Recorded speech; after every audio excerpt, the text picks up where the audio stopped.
Gabriel Domoningena. So Nelson Mandela once said that education is the most powerful weapon to transform the world. So in the light of this, coupled with my interests, I decided to go into the educational space, that is by solving a problem under the educational sector in terms of IT, that is in deprived communities, especially in the Upper West region. So that led me to the formation of IT Hub with a motto of promoting IT literacy among students in deprived communities.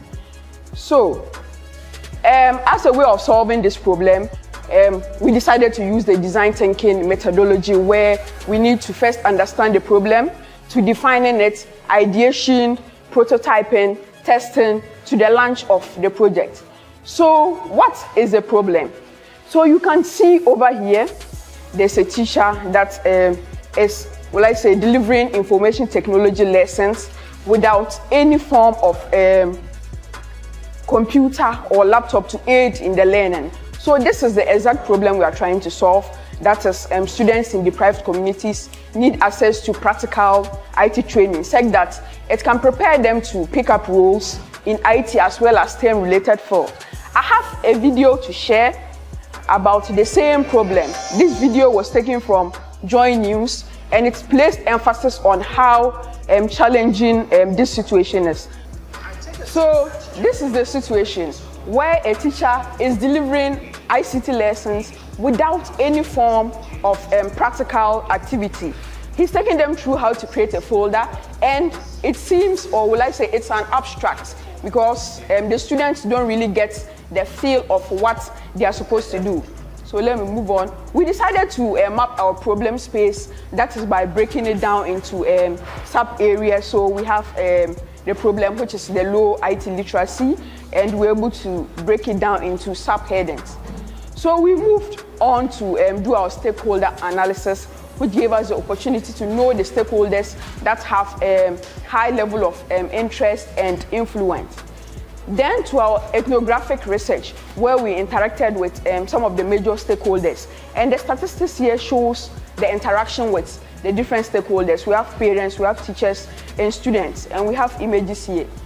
So we have insights and lessons learned.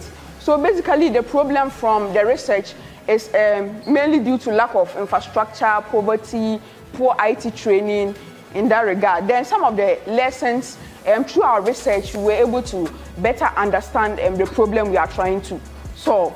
So from the research, we were able to form our POVs, but for the sake of time, I might not be able to go through that. Then to the ideation, where we're thinking of various ideas of solving this problem. So we finally settled on providing practical IT training. And we have a storyboard prototype here, which shows what we would be doing. So from registration to training sessions, coaching sessions, and completion. And our target market, we're actually targeting junior high school students, because we want to spark that interest right from the beginning. So we have our business model here. Then with our testing, we're able to test our prototype in 4 different schools. That is Double Presby Junior High, New Joy, 1 Municipal Model Girls, and Tendamba JSS. So as you watch, you can relax with the music. Yeah, so these are gallery from our prototype testing in the various schools I mentioned. So this particular one is at New Joy, where we're testing our prototype.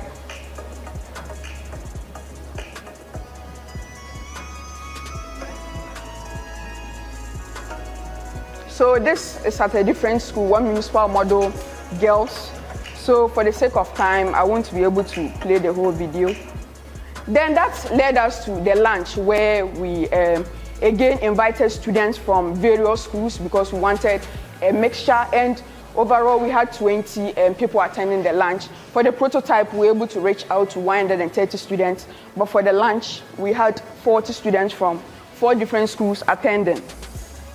So we have a session of the lunch here. We gave them the opportunity to have practical concepts in ICT. That is, for this lesson, we took them through Microsoft Excel and introduction to programming lessons. So we have an appreciation video here, but then for the sake of time, so this is one of the participants sharing her thoughts in terms of what she has gained from the program. So overall, with some of the insights and lessons learned, we have teamwork because we are working as a team, and this is not an activity that can be achieved by one person. It needs teamwork, then organizational skills, because we had to do a lot of organization movement to the various schools. So with our challenges, so we had challenges in testing our prototype, and that was mainly because we wanted to move these students out of their school, which most schools see it as a challenge. So we had to adapt a new strategy by organizing laptops to bring to them. So instead of they coming for the training, we went to them to test our prototype.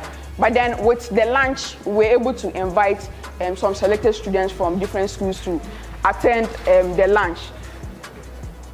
So success stories, I would say we've been able to adapt a new method to test our prototype, as well as successfully launching the program.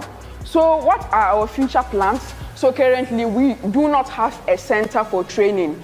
So mainly we rent centers for the training, and also other plans are increasing the scope of our courses in terms of adding more industry-related courses like web development, app development, and robotics. And we also intend to expand our market by reaching out to people not only in the north, but then beyond.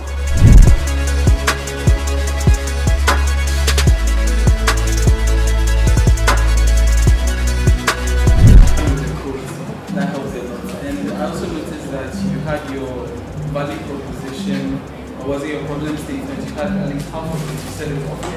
I think it shows a lot of investment into your project, so that's very good. Okay, thank you. So my first question is, what's the target? Since it's junior high school, is there a particular area or is it everywhere? Okay, so for now, we are actually in the Upper West region, but as I said, with regards to future plans, we are hoping to go beyond that and reach out to students in different parts of Ghana.